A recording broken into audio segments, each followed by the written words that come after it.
I've got sunburn on my nose. We were outside. I was outside for a day. Excuse me.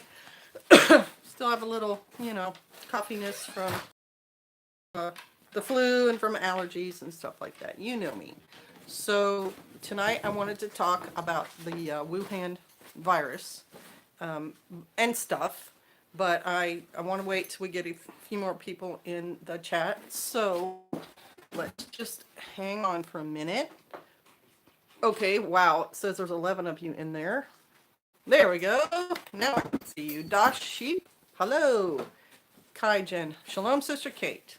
Hello, shalom. Uh, Information, I went through my comments that for whatever reason, the YouTube thing had pulled them out and stuck them into the envelope for spam, and they weren't even close to being spam-like. They were just very normal. So if you didn't see your comment, it was on the video. Oh, I can't remember now which video it was. Well, Pastor Joe's comment was the first one that actually showed up on that video. So if you guys remember that, then you'll know which one I'm talking about. Anyway, I okayed a bunch of them, so hopefully you'll see it. There's Mikey. Shalom, shalom, and thank you for any information. Shalom, Sister Kate, Renee Stone. Missed this video when you popped up. Oh, sweet. Good evening, William. Mary, CBS News, Jane. Hey from Utah. Shalom, Lamp Keeper. I certainly don't lose service down here. First time I've been afraid of a new pandemic since SARS. Shalom, Earl's daughter. Always good to hear from you. Hello, I'm monitoring it from around the world on the virus. It mutates. Sheepdog Patriot, shalom. Chasing Life, shalom. How are you and Pastor Joe feeling? Oh, I'd say we're probably about, 90% now? Oh, I'm sorry, I wasn't listening. What? They wanted to know how we're feeling. 90%. I feel great physically. My physical fitness is a month bad. Right. I mean, we just don't have our same energy level up yet, but we both were outside today working. So Mark, good evening, Sister Kate. All good evening. Wes S. We talking bad beer virus? Yes, Wes, we're talking bad beer virus. David the Viking, hello. Steve Wilson, y'all's peace to you all. Thank you, brother. Ballard, do you mind looking at the comments for me? I'm kind of doing something. Well, you don't have to. I can do I it. can do it. Just let me know if there's any specific, things I need to You address. still need to make me a moderator. I have to do that on a computer. I can't put people on. Is Wheat Tree Bonsai there? No, I forgot So to you need send to her. make me a moderator. Yeah, Wee Tree Bonsai. I should have sent her an email. She may see that we're online. So, No. Yeah, I can do it. the latest news on the Wuhan virus was this morning's Peace and Drudge, and it quoted the Lancet, which is a medical journal. And I did a little research on the Lancet. Hello, Evelyn. Hello, Biddy Boo. Hello, Evelyn. Hello, Biddy Boo. I did some research on the Lancet. It was established in 1823, and it's been doing. Mrs. West said hi. Oh, hey, Mrs. Wesses. They've been publishing medical information, research, papers, medical trials, and everything since 1823. So it's not one of these news things that just. Shalom, Vicky. Shalom, Vicky Fulkerson. That popped up out of nowhere. It's not a. What do you call it? False Hello, news. Coco. Hello, Coco. So the numbers are, because their numbers for. So loud. Just normal tone of voice. Their numbers, people who get Fatality it, rate. fatality rate, how many people are dying when they catch it.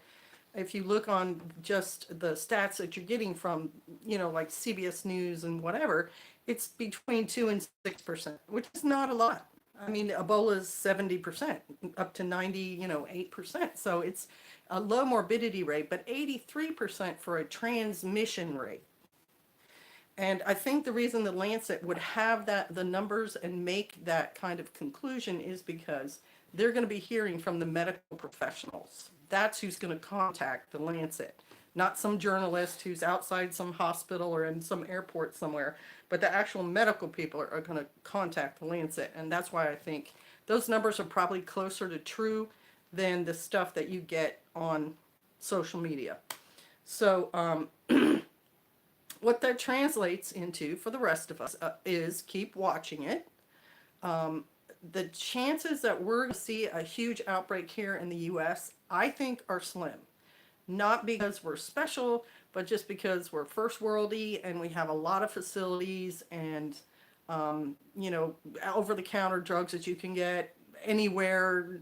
And everyone's got a bottle of Tylenol and aspirin and things like that in their home. So I don't think it'll be as acute for us unless it goes on for a long time.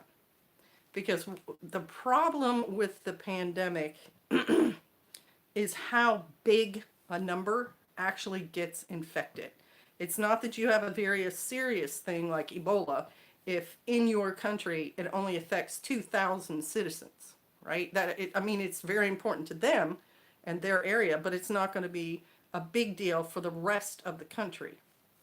But for any country, when a large part of the populace is now sick and everybody needs the cold medicine and everybody needs some kind of nursing attention, although you and your family should be able to nurse your family members, I'm just saying. But if everybody wants to go to the hospital, if everybody wants to be seen by a doctor, that's when you start getting an overloading of the system, and the system starts to break down and you start losing people because everybody doesn't get the attention they need, or they can't get the meds they need. So that's where it becomes a problem. Not that it's so much that it's very, very serious illness. And the other one, the virus always mutates. That's correct. Oh, look, see, here's all these. I know, I'm uploading my video. Last time I got a virus, I got a new computer. I've had to get 3 new computers from viruses. There's a confirmed case in Arizona. Good to know. Hello, Sister Kate. Hey, Biddy. 14% stats daily. Right, Wes. I think it was 15 that I read. Hey, Lone Star Living. Welcome to the channel. So, if you have already, your ibuprofen and your Tylenol and your whatever cold med you like, we used Dayquil and NyQuil, but you can have Theraflu, you can have zinc and zinc products, you can have all the vitamin C.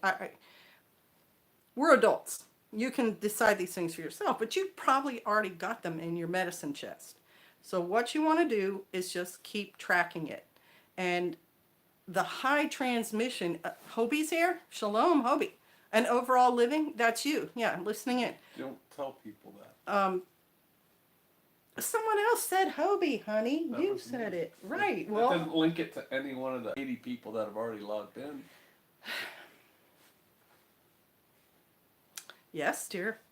What I was trying to say is it's the transmission rate. It's the fact that 83%, what that would mean to us is of 100 people who are exposed to this virus, 83 people will come down with it.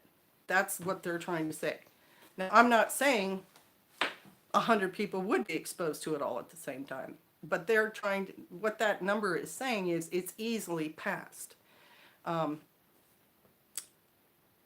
And then the bigger danger, generally speaking, is everyone who already has some other condition. Everyone who has asthma or is a smoker or has the COPD.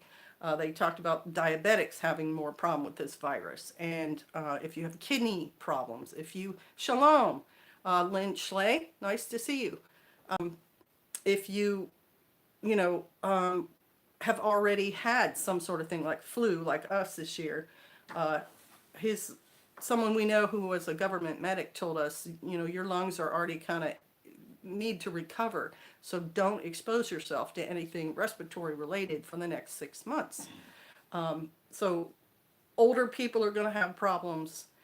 Babies, again, would have problems because babies have problems with the regular flu sometimes. It's not so much that there's, the baby's weak. It's just that when the flu causes all this mucus, we can blow our noses. We know we need to blow our noses, but like a 9-month-old doesn't know, and so they can get blocked up, and that's where bacterial infections come in. Biddy Boo, You're going to keep on until I quit smoking, aren't you, Biddy? That's self-inflicted. You cut that stuff out. You don't want to have that on top of these viruses going around. So yes, I'm going to sash you until you stop. Now, Wes had a question.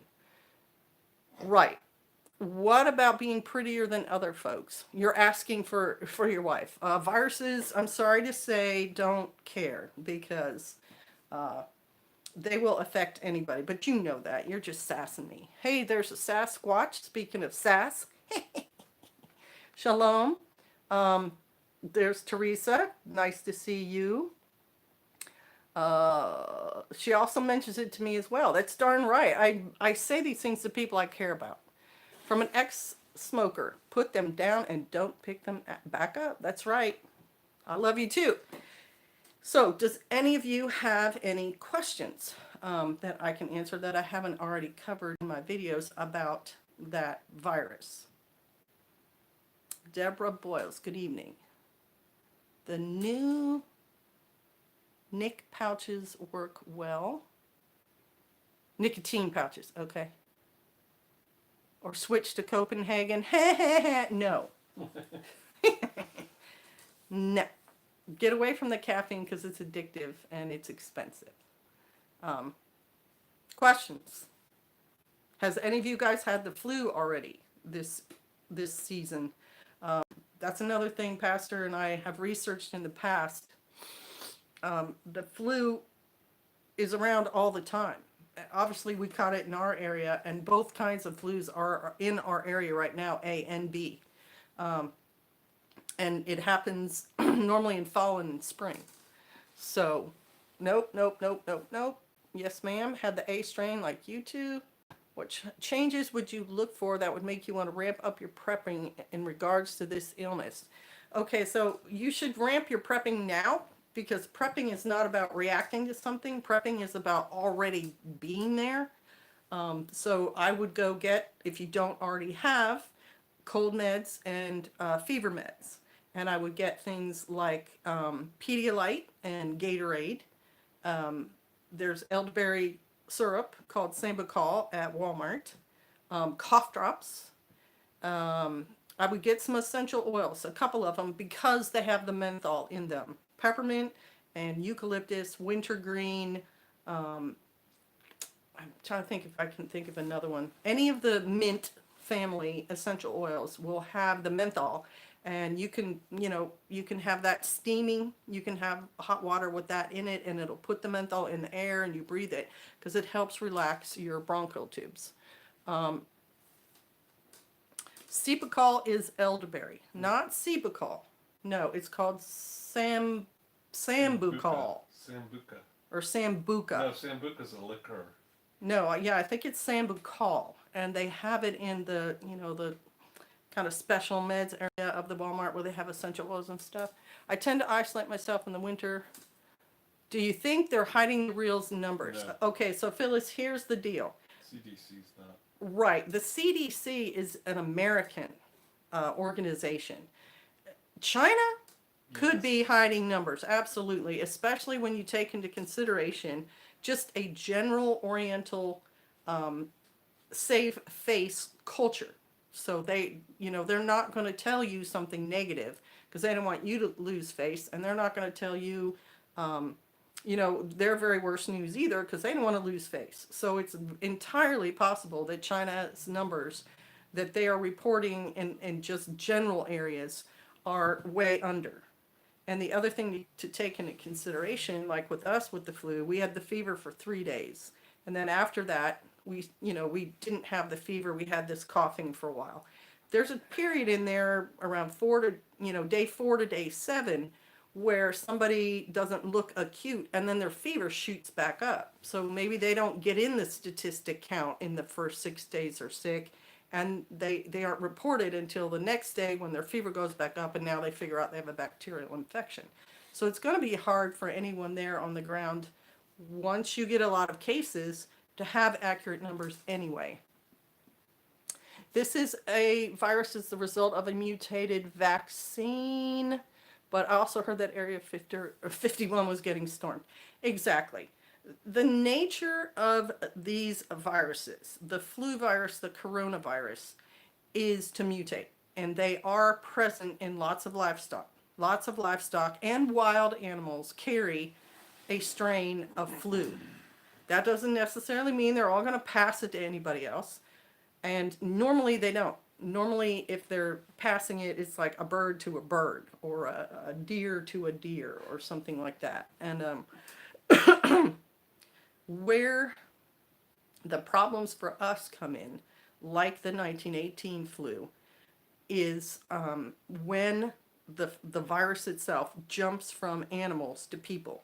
And normally, historically, that happens when you have a bunch of different animals all packed together and a bunch of different humans all packed together, like was in spreads with no visible symptom 80, and US gets 5, confirms the 5th case. So there's now 80 dead. Pastor's showing me, updated news. There's 80 dead reported in China and a 5th case confirmed in the US. Let me go back to the virus. So it's usually like with the 1918 flu, where they, 2 locations, and I haven't researched which one now, they're sure it was, that they thought it came from was a pig farm in Kansas, where you have all these pigs, and genetically pigs are very similar to us in some ways, and so they think that the virus hopped to humans there on that farm, and somebody like the mailman started traveling around, and there was a military base nearby with all these young soldiers getting ready to go to the war, and that mailman goes to the base and spreads it to the soldiers, and then they start it. That's one theory. Another theory of it starting is the same kind of situation, but in France or Spain, can't even remember now, but it's the same thing. All these animals in one location because you've got an army there and they need to eat, and so there's ducks and chickens and pigs and whatever there to feed the soldiers, and then a bunch of soldiers from different armies, the Allied armies, Spanish, French, English, they're all these young men together in this one military base, and so the virus starts there, and the soldiers get sent to different parts. There was a ship that definitely showed up at a port, and the guys got off and they had the flu and they spread it to wherever they were going. So viruses mutate. Viruses mutate. That's why you have something like an avian virus. It's a bird flu that then, because you had all those birds compacted together, all these ducks and things, and people living right in the same location, hopped to a human. And the human's usually the caretaker, the person who's being exposed to these animals every day in very close quarters. So once it's done that, and it's not just going from the animal to the animal, but it hops to a person, there's another jump it has to make. It has to make the jump from that person to another person. And it doesn't always. That's why when there was some of these later, recent outbreaks of avian flu or H1N1 or H5N1 or whatever, the birds are infecting the people, but the people aren't necessarily infecting other people, so they kill all the birds. The Netflix pandemic docuseries that they just got on the channel shows all this stuff, shows everything I'm talking about. But that's not the only place I'm getting my information from. Like I said, I have researched this for a while. I have done videos on it before. There was an excellent book on the 1918 outbreak that covered all this information as well. So if the ducks are infecting the people, you kill all the ducks, and hopefully no one else gets sick. And that's why some of these things, some of these viruses, flu outbreaks, don't spread very far, because they figure out where they're coming from, and they get rid of the source, and it's not infecting people. What epidemiologists are looking for is when it jumps from person to person. And with the mutations, that may not happen right off the bat. They may have, the initial thing go all spring and it doesn't affect anybody. And then in the fall, when it comes back, it roars back, it's now making that leap. So it's had to go through that many more mutations. Well, this one, as we know, the first reported case is like mid-December, and it's almost February, and it's been going person to person. So it has made the jump, pun not intended, from the animal to the human, and then from a human to another human. And then this story also that Pastor just showed me, they said, tell me again, the symptoms, you can't tell if you're having symptoms. It was just basically saying it's a Russian site that people are contagious before they show symptoms. Right, so you're contagious before you show symptoms, which is exactly how the flu was with us. When we were contagious, we didn't have the fever yet. We didn't feel great, but that doesn't mean anything. You cannot feel great when you wake I up felt tomorrow. fine. Right? I mean, we did things the day before the fever hit, but we also contaminated a couple of people. So that's a key feature as well, because you could be exposed and infected and then think you're okay for, up to 2 to 14 days. And meanwhile, you're interacting and infecting people around you, and then the symptoms hit you. Then you get the fever and like, oh snap, I'm sick. So that's why this virus is something to keep your eye on. Now, your initial question was CDC, and sorry, I can't see all the comments while I'm talking. I have to scroll. So let me go back. It's the CDC lying about Right, the numbers. CDC. No, The thing is, they're not lying because the CDC is an American health organization. It's not international, and so they are not getting all the information that like the World Health Organization may be gathering up. And the CDC only has the cases that are confirmed in America to get their stats from. So it said there's a 5th case here in America. Now they have a total of 5 cases to look at, and with our excellent medical care, these all 5 people may make it. So if we say, oh yeah, it's really not that serious, it's not the same thing as being in China and what they're going to have to deal with. And when you quarantine 56 million people, that's serious. I mean, the logistics of that is just beyond me. I'm not a logistics expert anyway, but to figure out how you're going to feed all those people, you can figure out all the medical care they may need. What do you do with these people all day long? They're not going to want to stay in their apartment. They're going to want to go out, and you don't want them to go out. You know what I mean? It's just a whole lot of issues there. But our CDC does not have control over what's happening in China right now. Okay, do you know how long it has taken to jump species so far? Evelyn, we all know it was in mid-December. It jumped from whatever it was, a snake, a bat, or whatever, to a human. So that's like ground zero. That's day one when that jump happened. That was only 6 weeks ago. College campuses is a breeding ground for viral illness. Sheepdog Patriot. Hang on. There were devastating plagues here. I'm in the U.S. 1820 and 1920. Actually, yeah, ish. I mean, I know I've seen that meme. I have not done the research, but it has not been only 1820 and 1920. There was a pretty serious flu outbreak here in 1958 that nobody knows about because a lot of us were kids or not born then. So I wouldn't just go with just that general number. Let's see what else you guys have been saying. Blocking and sometimes tearing up the roads out of Wuhan. I mean, I'm going to check back next December and see who made it. Yes, we're all going to make it. Okay. The main reason of concern isn't the incubation period, but the transmission rate, SARS and bird flu. Right, exactly. Yeah. Elisha, SARS and bird flu didn't affect nearly the number that this one could. I think in that pandemic Netflix docuseries, I think they said 8,000 people had it and 800 died or something. That's not a lot of people compared to if it's transmitting and 83 out of 100 people get it. There's a chance for it to really spread far. Okay.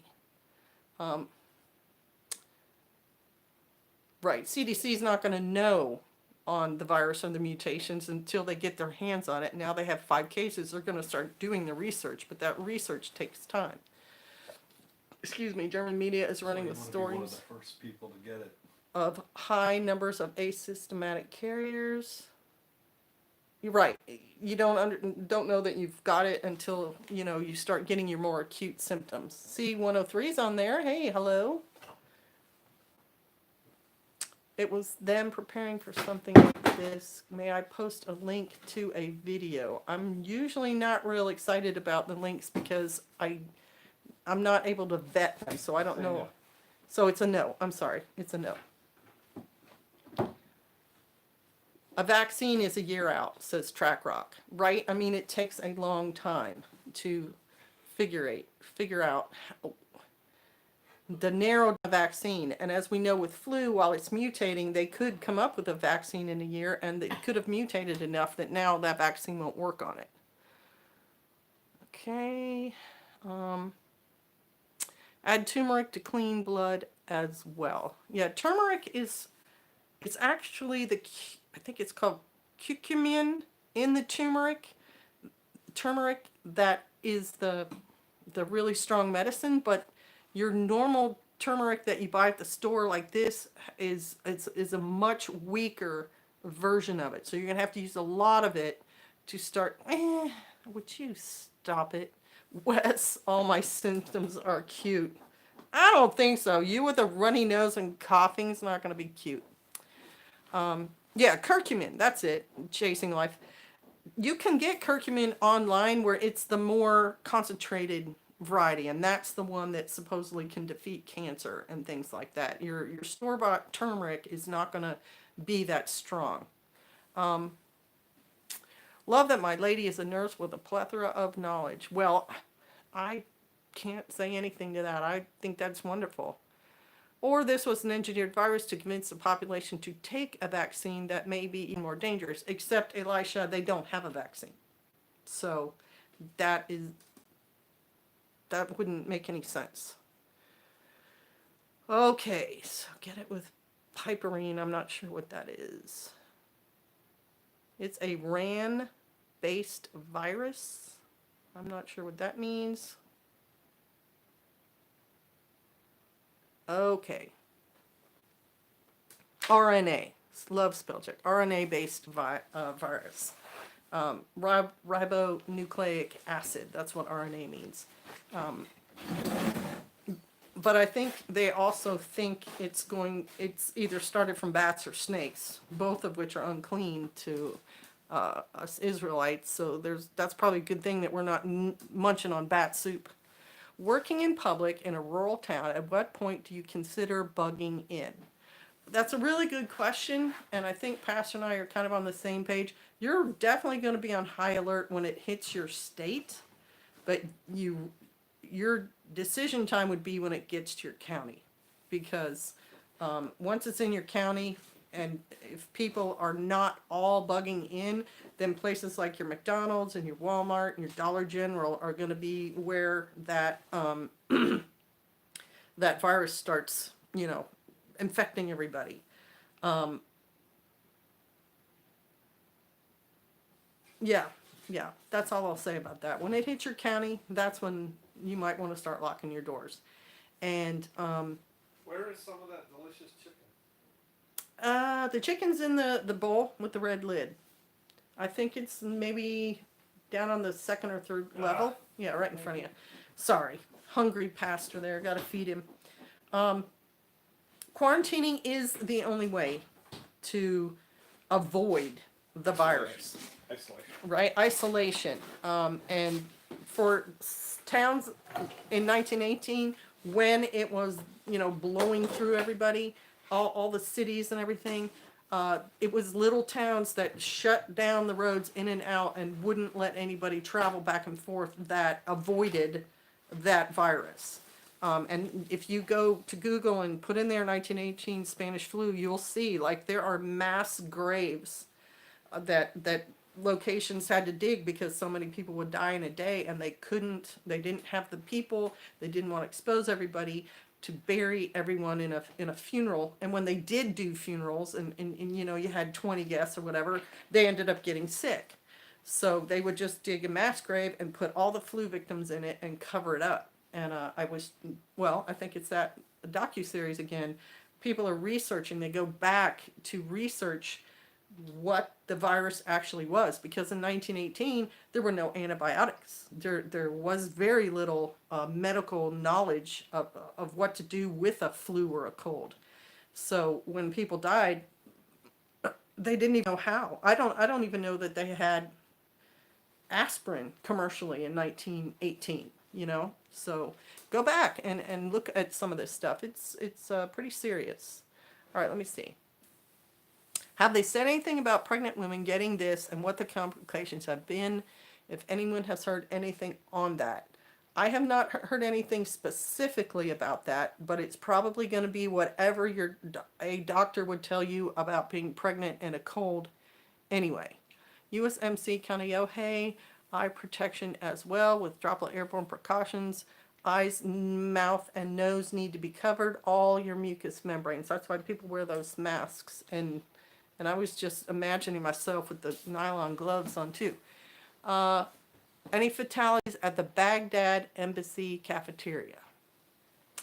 Nope. I didn't. I know it had made the Middle East. I didn't know specifically where. Okay. I was told my great-grandfather died in only 3 days of the symptoms. Exactly. In the book about that Spanish flu, there were people who caught it in the morning and in 12 hours were dead. Because that flu, again, they had no antibiotics. I don't know that there was commercially made fever meds. And that flu caused swelling in the lungs, and the pneumonia would set in, and with no antibiotics to treat it, they would die because their lungs would fill with fluid and they would basically drown. It was something. That's why I want to reiterate, we have pretty good medicines nowadays. They're also suggesting covering your eyes. Right, so if someone sneezes, it's not going to get in. So wear goggles or something like this.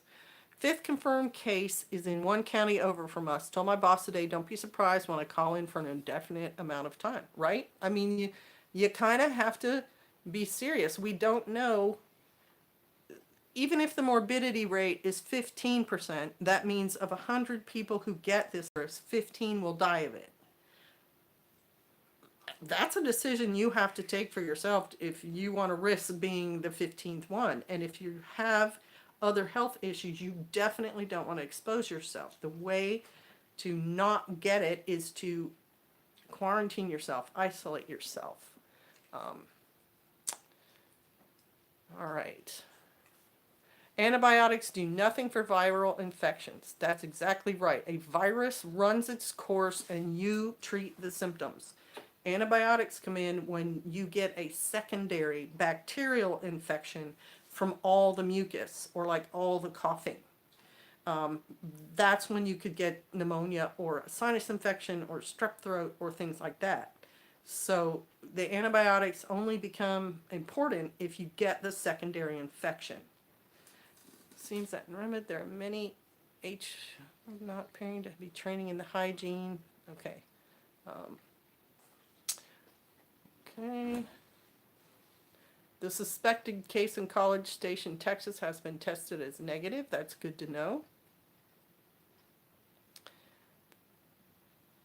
Vigilant about hand washing and not scare them. Right? And also, just for all of us, like coughing into your sleeve instead of coughing under your hands, because you're putting your, the germs right on your hands and then you're touching things. That's why it's a new policy to cough like that. Bill Gates predicted in 2018 30 million would die of a pandemic. I don't think Bill Gates predicted that, Colleen. He was just repeating what the medical community had been saying for a long time. Pastor went to a pandemic conference of some kind, good 10, 15, maybe 20 years ago? And it's not new. A flu epidemic is not a new issue in the medical community.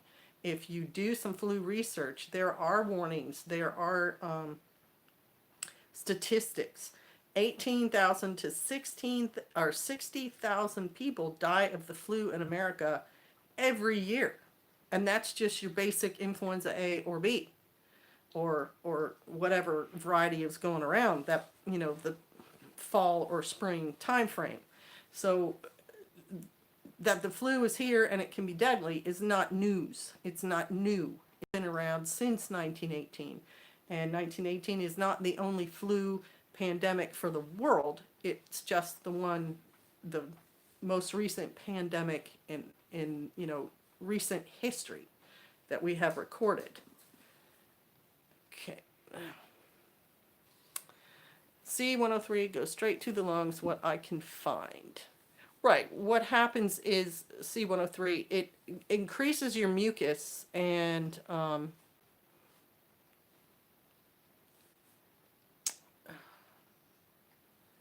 thanks, Earl's daughter. Is this virus affecting mostly respiratory? It hits respiratory because of the mucus. Your nose starts running, it's running down your throat, and it can cause irritation. And the other thing that a lot of mucus does is it makes a very nice, warm, dark, wet place, and that's where bacteria like to grow. So if you have respiratory issues, you definitely want to avoid it because it's really easy for it to go from this flu to pneumonia. And now you're looking at, you really need some serious antibiotics to survive pneumonia. Okay. I'm going to buy stocks in Mucinex. Wise choice, because before Mucinex, the only over-the-counter drugs that I remember being able to reduce the mucus would have been stuff like Cepacol and Benadryl, anti-allergy. But something I've noticed myself personally with those is when you stop your mucus from flowing, sometimes that's when the infection sets in because it's all kind of just trapped up here. And the last time I used Benadryl type medicine to stop mucus like that, I got a sinus infection after that. It didn't come out. Because it wasn't draining. And so when we had this influenza, we were constantly blowing our nose, and I was constantly hawking stuff into the sink because I didn't want to keep swallowing all the mucus. Like I was spitting it out. But I would not do that in public. I would spit it into a tissue and throw it away. I wouldn't spit on the ground or anything like that. Got to run. Okay, good night, Rick. Thanks for sharing, Kate and Pastor Joe. Mucinex works great. It does. It's a very effective medicine. It's something you'd want to continue taking until your symptoms go away.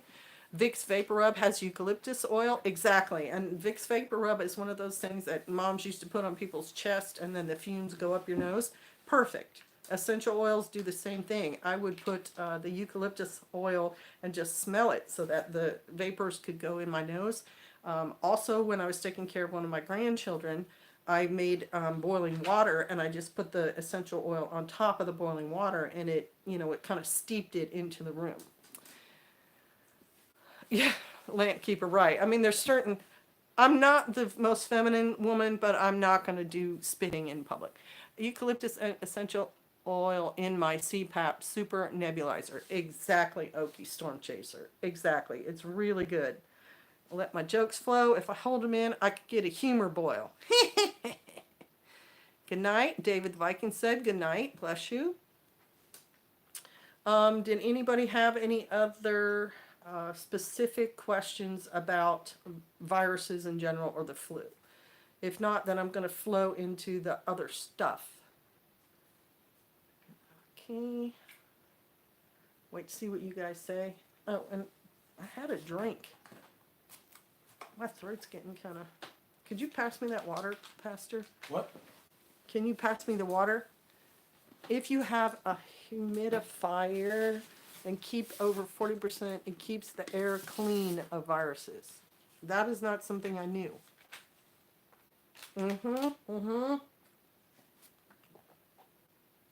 Biddy Boo just said when she's sick, she puts the eucalyptus oil on a cotton ball on her pillow. That's an excellent, excellent way to, while you're sleeping. Spitting on the ground when your help spread. Right, exactly. That's why I wouldn't do it. You would spread it, Evelyn. And then bring the yuck in their cars and homes and take their shoe. Yeah.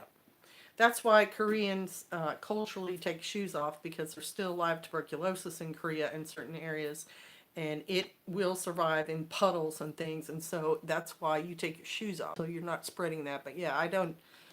That's why I said I would never spit in public, even while I was sick. I, spit in a tissue and throw it away. I wouldn't spit on the ground. Thank you, Pastor.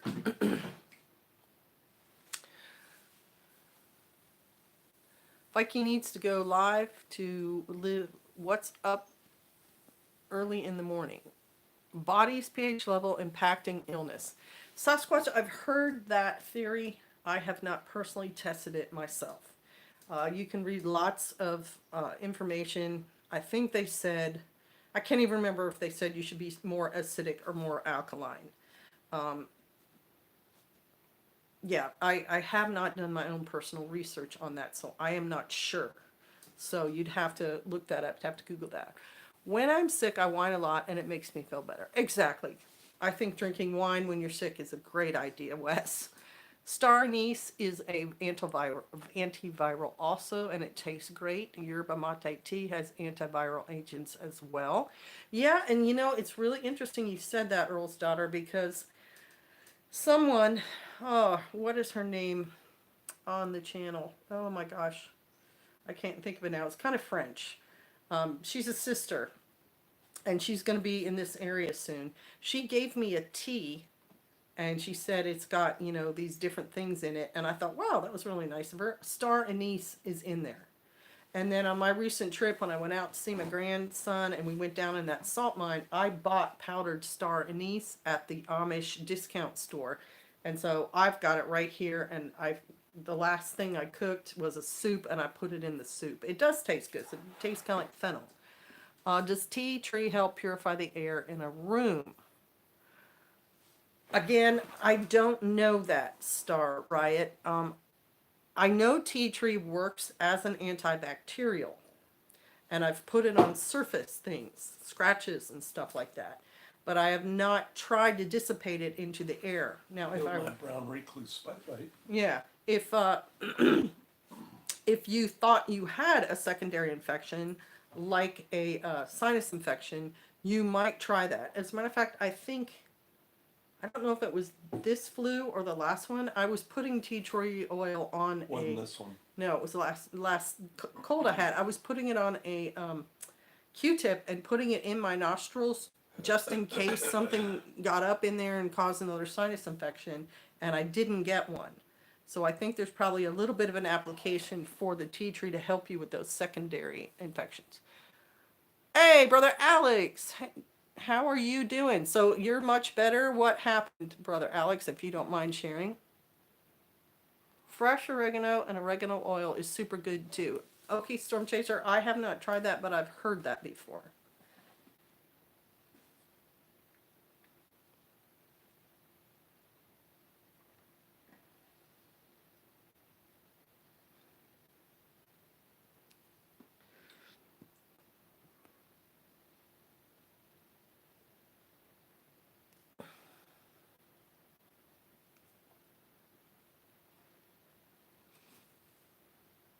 I had some kind of respiratory virus, lasted about 48 hours.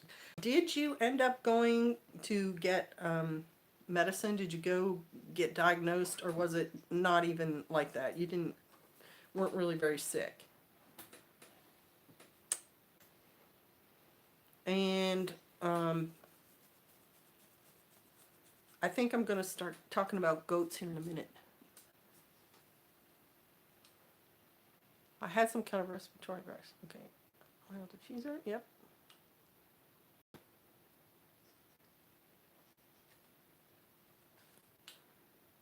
All right. So Biddy Boo.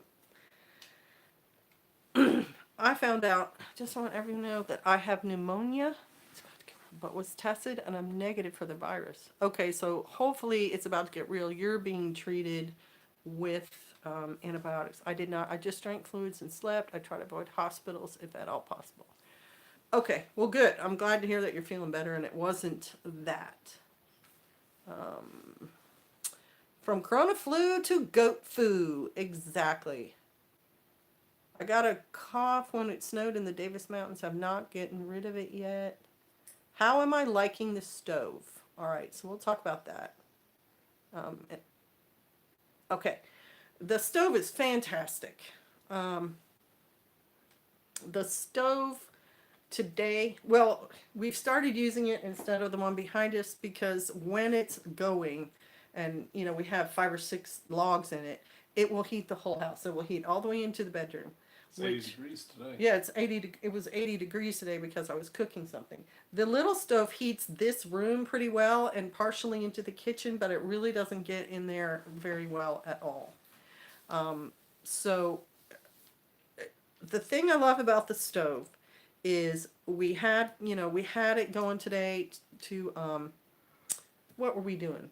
I mean, to keep the house warm in the morning, but because it was already as hot as it was, I ended up baking like 12 pieces of chicken in there, and I cooked Eggo waffles for our breakfast this morning, and bacon and eggs, and I cooked most of that on the stove top, and then I kept it warm in the warmer. I've also started dehydrating herbs in the warmer. And then there's always the hot water. Pastor was going to take a bath. He ended up being too tired. But if we wanted to, there's 5 gallons of hot water in there. And I should have washed dishes today, and I would have used that. But I ended up running into town and visiting with a sister and just goat-related stuff, which I'll get into. Pastor, step away from the chicken, someone said. Too late. He's already had his protein snack. It was delicious. I had 1 piece of chicken for dinner. Ease up. Right? Beef bacon, yum. It was turkey bacon, but the the chicken, I just put Italian dressing on it. It makes a really tasty chicken. So that we had a whole tray of it. I thought we were gonna have guests today, so I was trying to make sure I had enough, and then they ended up not coming. So now we have all this yummy chicken.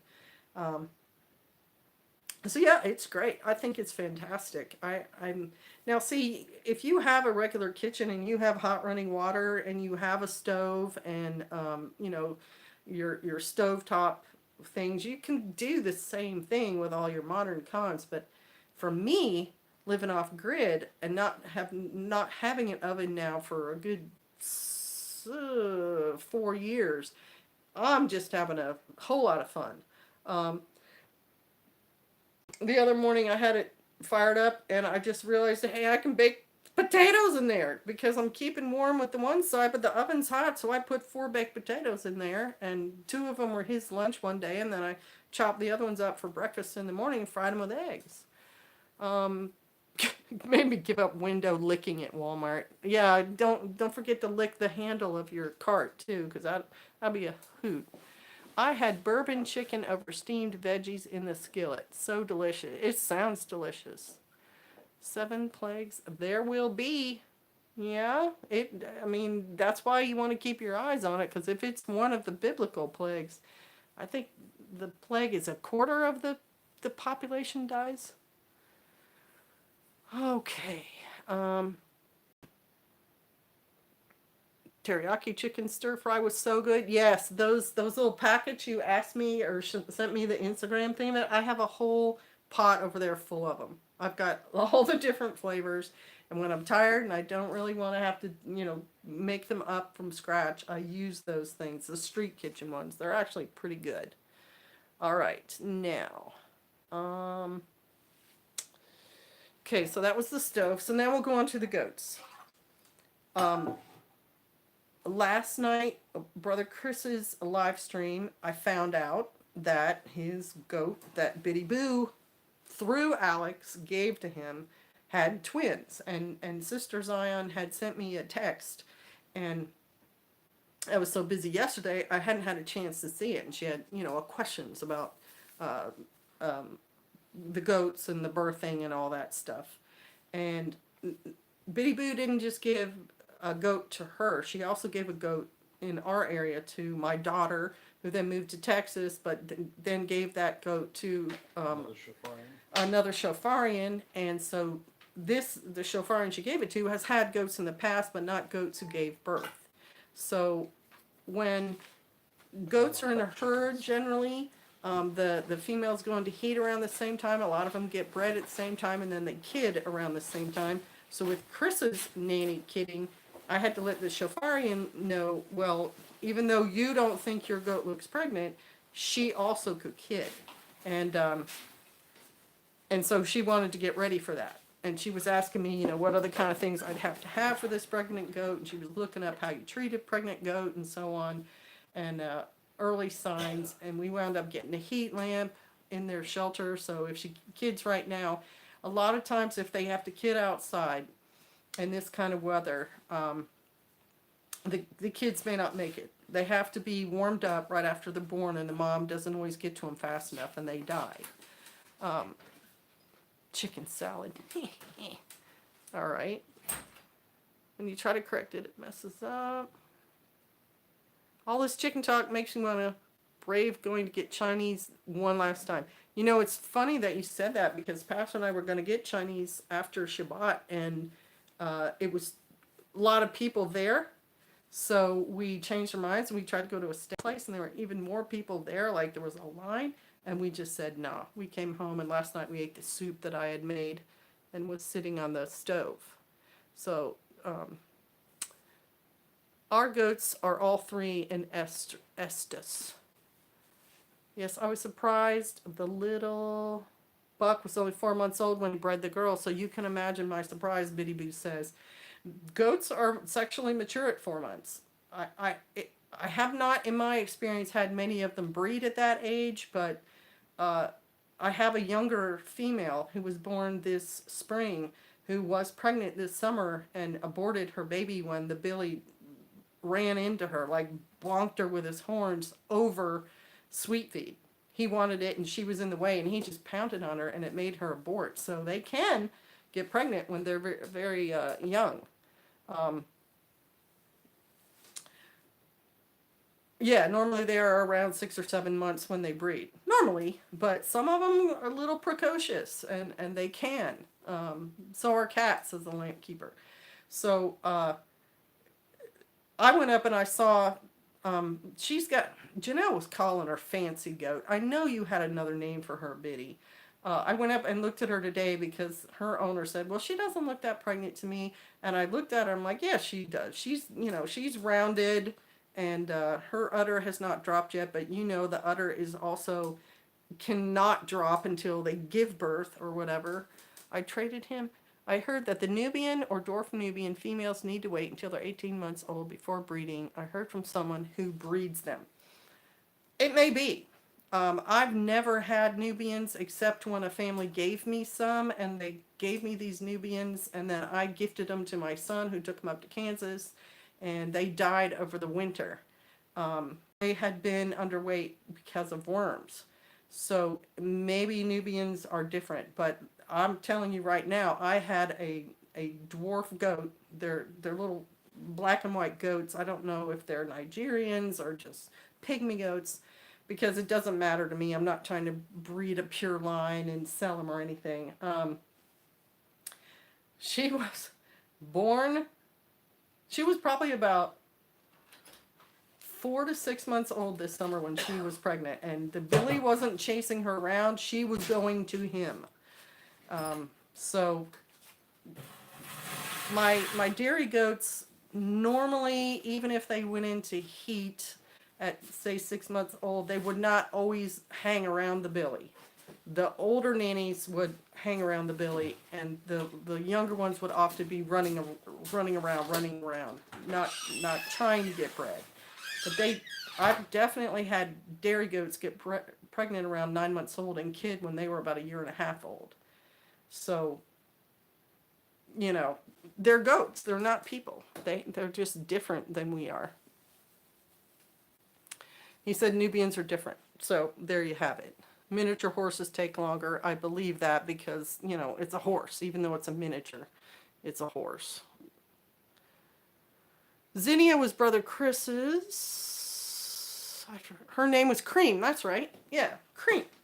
Well, Cream looks like she'll probably kid too, Biddy. And she's got goat food up there. She's got hay. She and I just went out and bought, a bunch of Bermuda hay.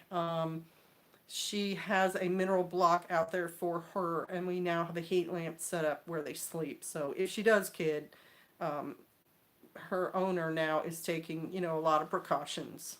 And I've got the billy goats down here. All of our nannies are up at her place because she can run a heat lamp, and the billies are down here. So we're having, stinky head-butting fun down here. So that's one of the other stuffs. And then somebody else said, typically don't let stallions breed until they're a year old. Filly definitely has to be at least over a year. Sure, this is a bigger animal. I want a normal miniature. What is he saying? What is us saying right there?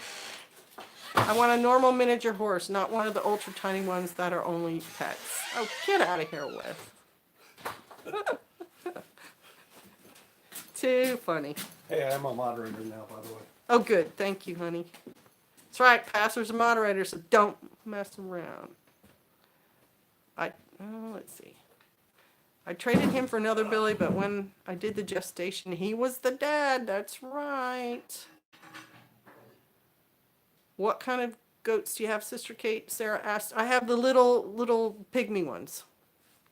Wes has been in the wine tonight. Okay, and then somebody had asked me something else. If you have another question, throw it out there. So, yeah, I have the Billies. Not a lot of problems. I don't have to worry about people getting pregnant. They're pretty hardy, la, la, la. So, the next thing for me was, I was down in my orchard today. And as you guys know, I was building a duck house down there. I have lots of little pools and tubs and everything with water for my ducks. And we are going to move them down there soon because they're starting to lay eggs. And the way Spring is coming. Well, yeah, spring is coming. When the ducks lay eggs, they're in a 8x8, 10-foot, 8-foot tall, whatever, chain link dog kennel with a heavy netting. So when Pastor gets up in the morning, he lets them out and they walk down our driveway and go to the pond and pretty much play around in the pond all day long. But their door is open, so if they want to go back into the kennel, they can. And what happens is, as they lay eggs, the dogs can smell it. And while the ducks are in the pond, the dogs go up there and eat the eggs. So what I want to do is get the ducks back down to the orchard, so when they lay, the dogs can't just go down there and get their eggs, because the little house there has to be opened, and then I can get the eggs out during the day. The dogs don't hang out down by our orchard normally. Plus, they will start, their droppings and the water they play in will fertilize the whole orchard. And it really makes a huge difference in how the trees grow, how healthy they are. So we get that excavator, we need to turn that ditch into a pond. Exactly. We have plans to get rent an excavator coming up soon because we've got projects going on around the property. And there's a ditch in the middle of our orchard that we're going to dig so it becomes a real pond for them. So I don't have to use just the little tubs I have. But the little tubs are by the trees, so when they do use them, they're fertilizing. And for all y'all right now, this is from me to you, the trees are budding. Now is the time to spray your orchards if you do that. I spray mine with copper sulfate because I have a fungal infection that has been killing my peaches. Like the tree will put the fruit on and then the fruit just turns brown and it dries up. So I'm treating my peach trees and my apple trees with copper sulfate now to try to get ahead of that. And if you're a person who sprays your trees for bug infestations, it's not too early, at least in our zone, and I think we're zone 7, to start spraying those trees because the bugs are laying the eggs even before the leaves appear. So that's going on at our orchard. And pruning. I'm going to start pruning now. February is We're going to move the human compost in there. Yeah. February is the month of the year when you're supposed to prune things like your fruit trees and your grapevines and all of that. Um, so I'm going to start pruning down there. All the vertical limbs coming off of your fruit trees are called water spouts, and they are extra growth. You don't need them, so you cut them off. And then if your fruit trees have big trunks that go way above your head, you cut them off at a slant so rain will go off of them and they won't rot. But you don't need your fruit tree to be 30 feet tall. As you know, it's really hard to get the fruit out of it. And by the time it falls to the ground, it usually rots because it bruises. The Back to Eden garden, he covers this in his orchard. That guy cuts his trees down, like they're only about 3 or 4 feet tall, and he gets rid of all the extra little branches. You want your fruit tree, when you trim it back, to have like 3 or 4 main branches that you can throw a cat or a football through without hitting one. And you don't want them much taller than where you can reach so you can get at the fruit. And by pruning off a lot of excess, the tree can put most of its energy into putting fruit on. Okay, how do you deal with squash bugs if you get them? Not well. Um, I, I hate squash bugs. I have tried putting ashes around the plant. I have tried putting 7 dust down.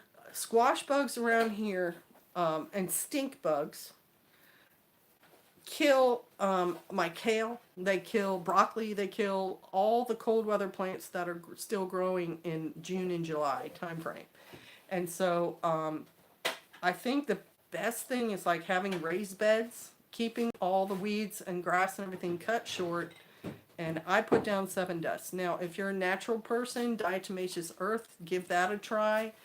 There's lots of people who say spraying your plants with a hot pepper liquid, you know, the actual red hot Thai peppers, you put them in water and let them steep and whatever and spray. I usually go out there and personally grab everyone I can see and squish them all because I hate them very much. Someone else told me the ducks will eat them. My ducks have not gone into my garden when I've had squash plants growing, so I don't know if that's true. Stink bugs are stupid. Just flick them in a drink bottle and put the lid on. That's how we controlled them when we were living in a tent. Interesting concept. I was squishing them by hand, but I could do that. My wife hand removes them every day and squishes them. I think they were spawned by the devil. Yeah, absolutely. They are just a big pet, but I think raised beds do help. At least my plan this year is to have at least one of the kind of raised beds that, what's his name? Self-Sufficient Me. He's an Australian. Do you still want to get ducks together, Sister Kate? Biddy Boo. I don't know, Biddy, because I'm okay with my 7 ducks that I have.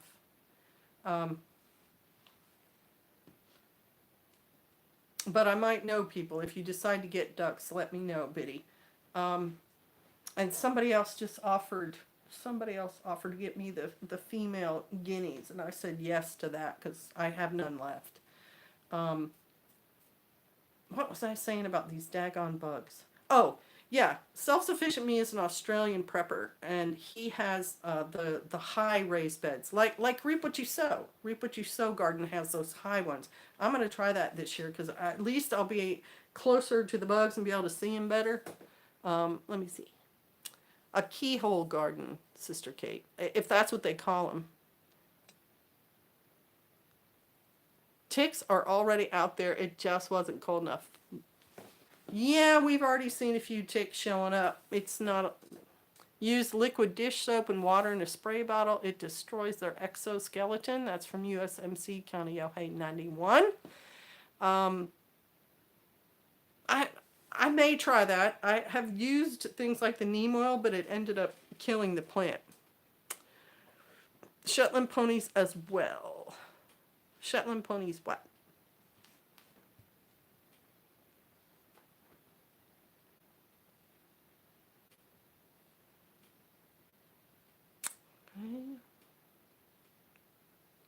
I had my beautiful and abundant squash plants decimated by squash vine borers this year. I was so upset. I did get a few lovely yellow squash and zucchini, but 80% were lost.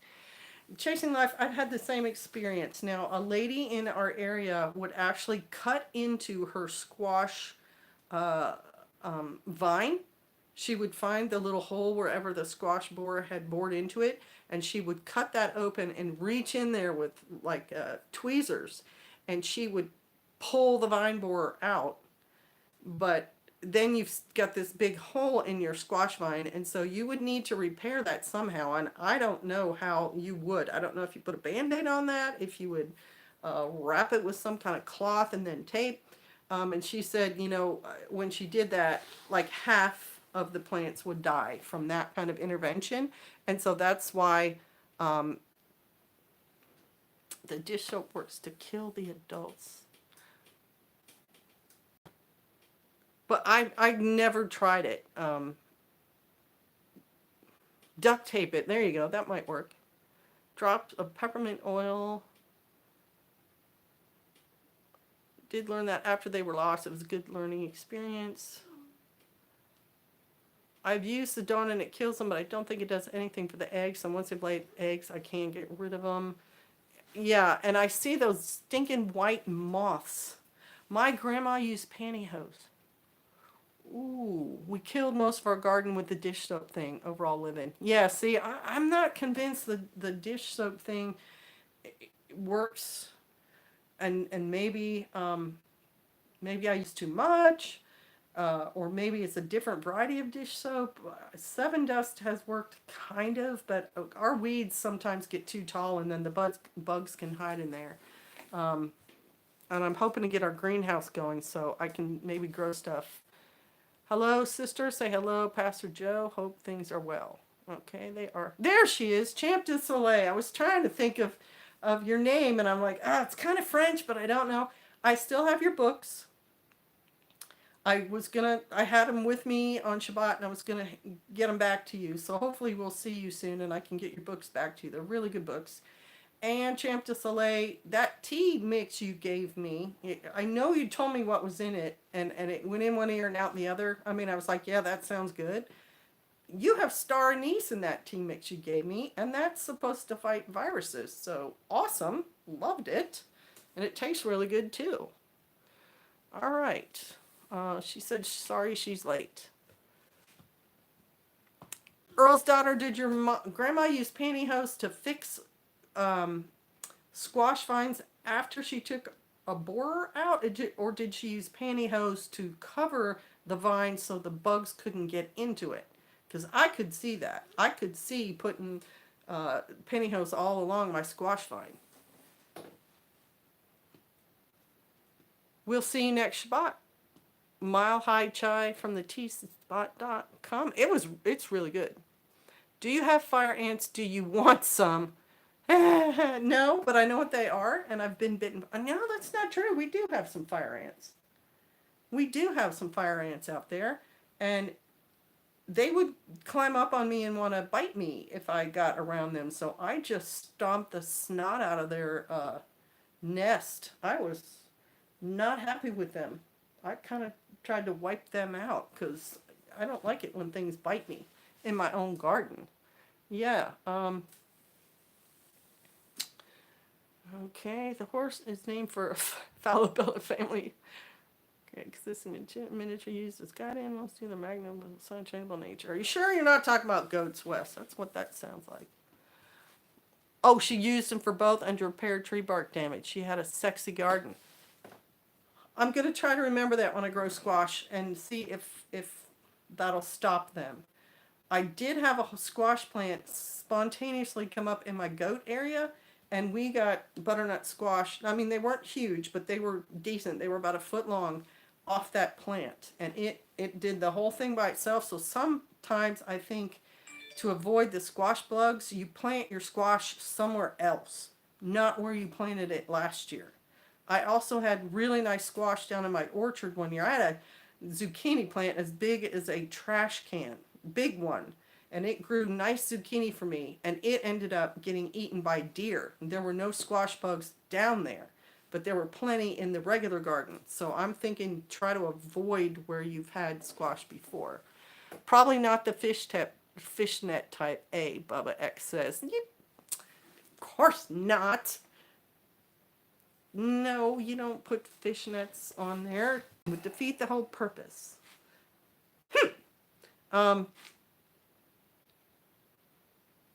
Yeah, I like that idea. And I used pantyhose, if you've seen my grape videos, to cover my grapes so that they didn't get eaten by things like raccoons. Where do you stand on the Three Sisters? Pastor Joe grew the Three Sisters one year, and if you do it right, and if you use a lot of fertilizer, because corn has to have a lot of nitrogen in the soil. And you got to get the corn growing before you plant the squash and the beans, because it's got to be, your stock. So he grew that, and the corn did okay. The squash did amazing. The squash he grew were huge. And the bean, I've never had very good luck growing green beans, not because the plants, it's not hard. The bugs always get the green bean plants. They kill them. So I think in general it's a pretty good theory. Shalom over the bus. Nice to see you. Let's see. Diatomaceous earth gets rid of roaches. Please don't ask. I've heard diatomaceous earth works really good for keeping bugs away, but our garden is so big, we would have to have so much that I can't definitively say that it worked great on keeping the bugs down. Squash bugs are the worst brats on the planet, and vine borers are terrible, and stink bugs are. It said it was a sexy garden.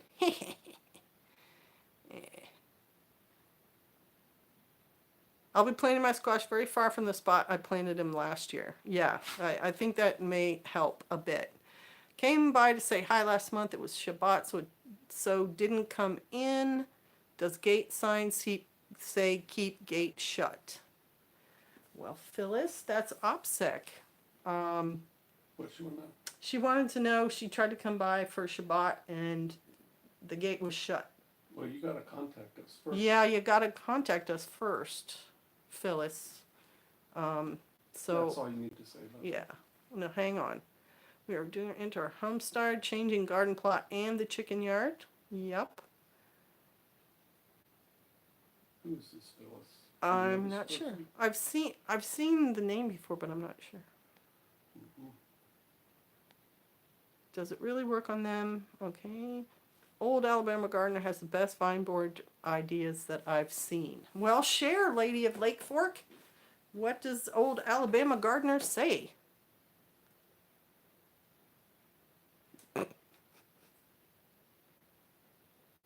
Saw a dung beetle in my safe pen. I was so happy I need to get out more. So yeah, I actually bought peas. I bought lettuce. What kind of lettuce? Baby lettuce. The little specialty lettuces.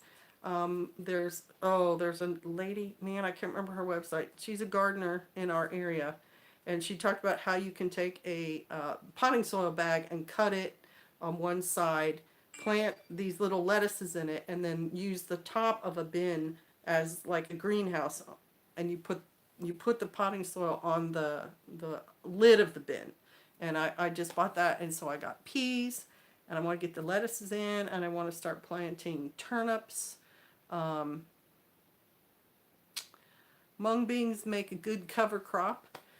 Someone gave us mung beans, and I didn't know much about them, so I wasn't real excited, and I just wound up putting them somewhere I thought they'd grow, and they did, and the goats loved them. So, yeah, I can see where they would be a good cover crop, and any legume, any beans or peas that you plant, let the plant die and go back in the ground because they're full of nitrogen. It's supposed to be very good. I still have lettuce and greens growing outside in a small greenhouse. Hey, awesome.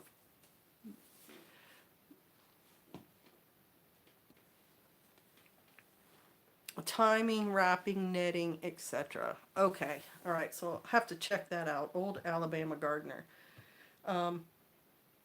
We're still kind of improving our soil too. It's been really wet this year, and I've been covering parts of the garden plot with 3 to 6 mil black plastic in an attempt to keep the weeds down. And I did it at the end of the year, not at the beginning, so it's got to stay there through spring when all those weeds start coming back up. But I'm hoping to kind of control some parts of our garden with that. And then things like the chamomile is starting to come up. I can see the plants coming up. And our strawberry beds got strawberries. Get the mud that Jack found. Yeah, right? That was pretty good dirt down there. Can you get worms? We already have worms. Yeah, our ground is good. It's got worms in it. Okay, and I'm gonna prune. We're gonna use a huge fish tank for a greenhouse this year. That sounds cool. I'm gonna prune the heck out of our grapes. I'm gonna prune all the wild grapes around the house because there's probably 15, 16 vines. And then I'm also going to cut down some of the bigger vines we have down by our creek just to see if cutting the bigger, older ones will also stimulate growth out of the vine instead of them being 50 feet tall and all the grapes go in the tree.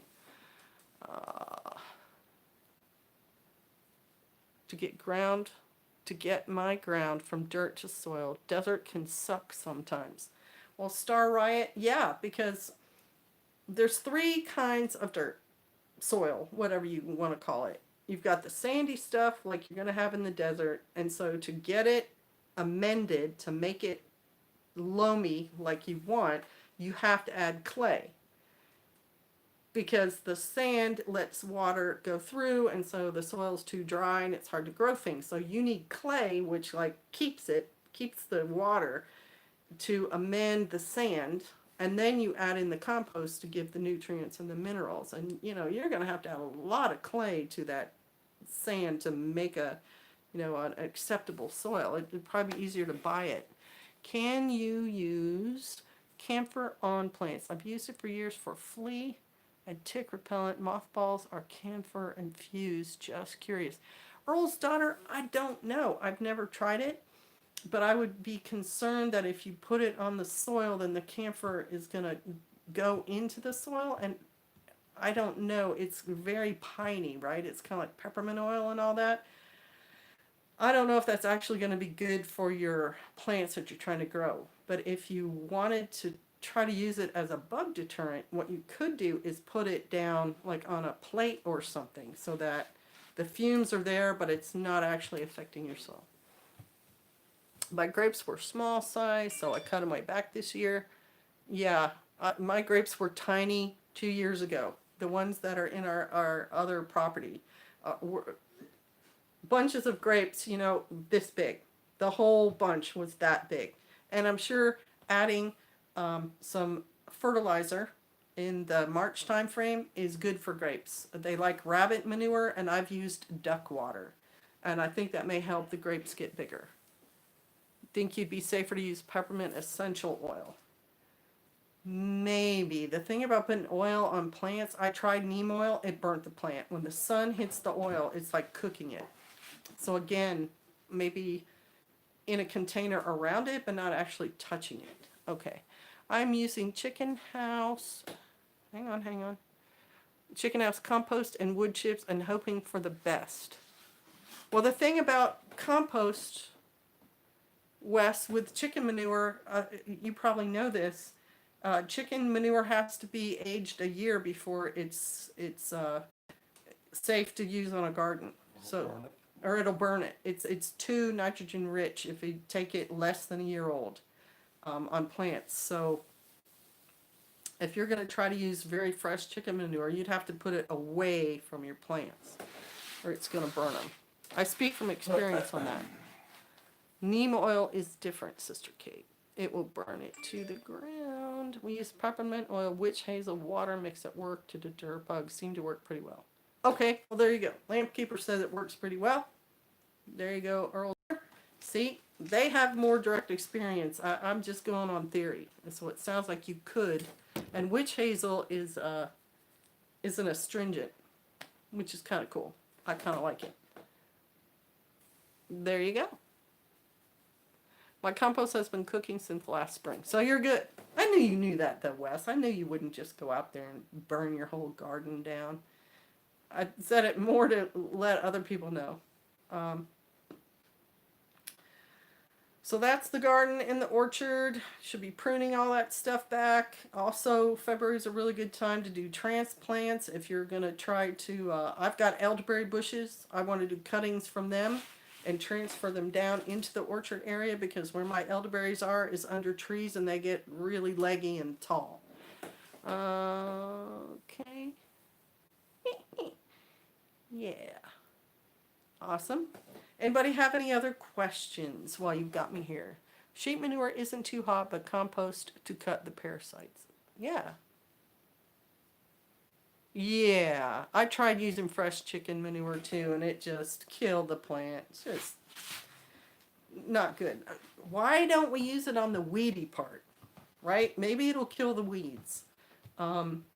We did find out that the walnuts stuff that he processed, there was, that dark walnut water, husk water left over, that will kill weeds.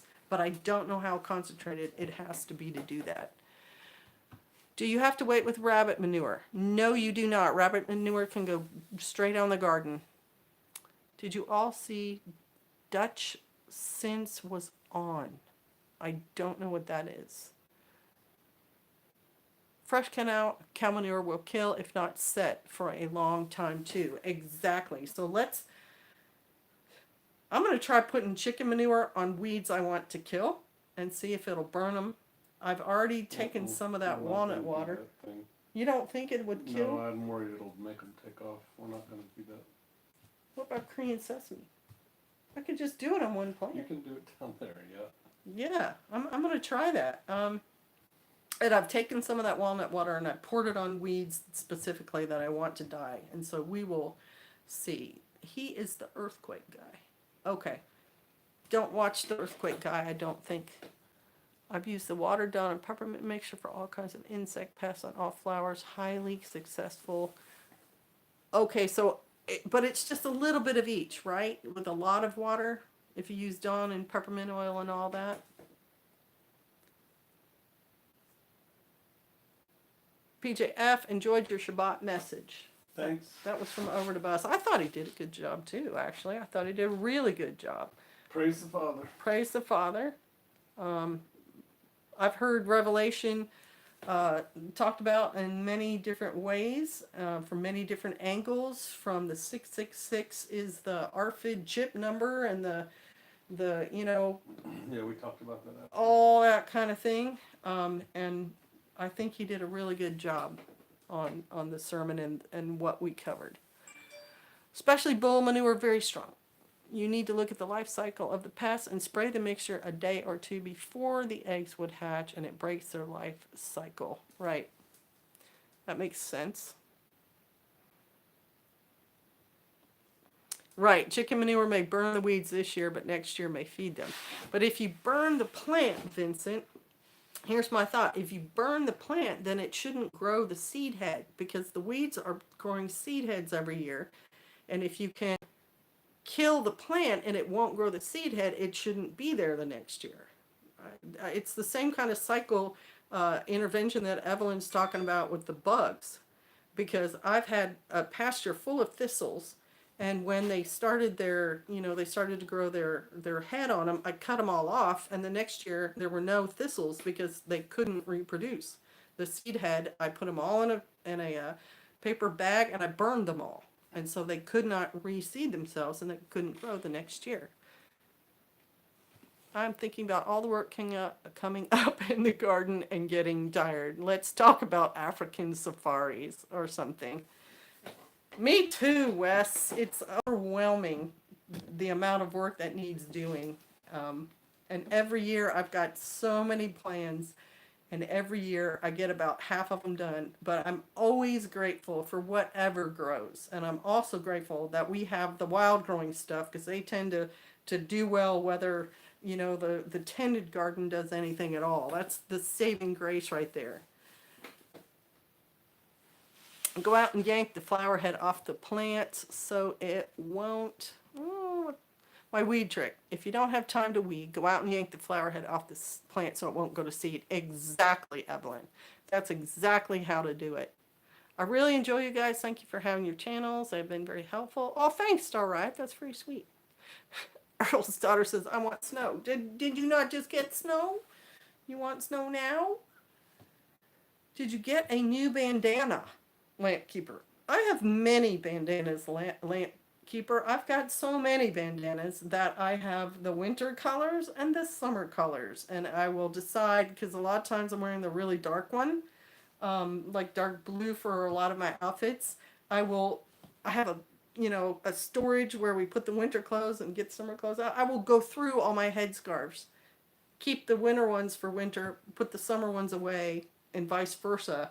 And so for 6 months a year, I don't even see half of them because.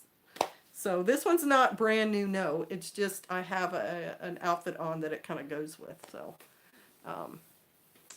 yeah. You can have all the snow I have outside.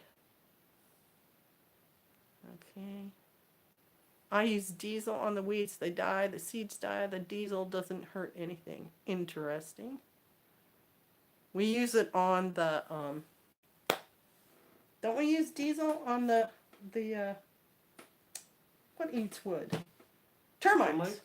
When the termites start coming up out of the ground, Pastor goes out there. He goes out there and pours gasoline on them. Do you set them on fire or the gas kills them? The gas just kills them because, yeah. Not very friendly to the environment. It's not, but termites are not very friendly to our wood structures either.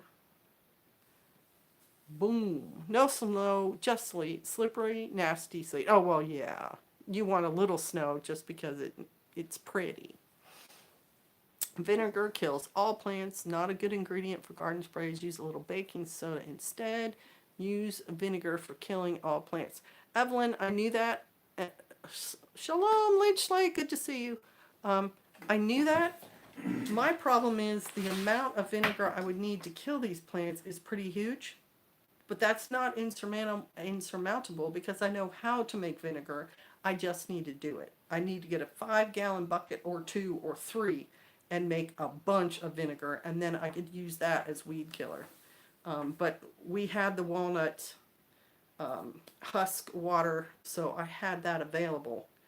But that's a good thing for me to remember because I can make vinegar. It's not very hard. All right, you guys. I think I'm going to get offline now. I've been talking for an hour and a half. I think that's probably enough time. I thank you all for showing up. I hope you be careful. Keep your eye on that virus and be getting ready for your gardens. Bless you guys. It's good to see every single one of you. Shalom. I tried to make vinegar and it turned into wine. I don't believe it. I think that process goes the other way, Wes. I think you try to make wine and when it doesn't work, it turns into vinegar. Vicky, hope to see you soon. Shalom. Shalom, you guys. Oh, and USMC Kaneohe 91. I've been to Kaneohe. It's a very nice place. All right. Thank you, guys. Bye, bye, bye, bye, bye. Yep, I'm never going to be able to get off the live feed because my phone won't respond. Turn off your phone. Shalom, shalom, shalom.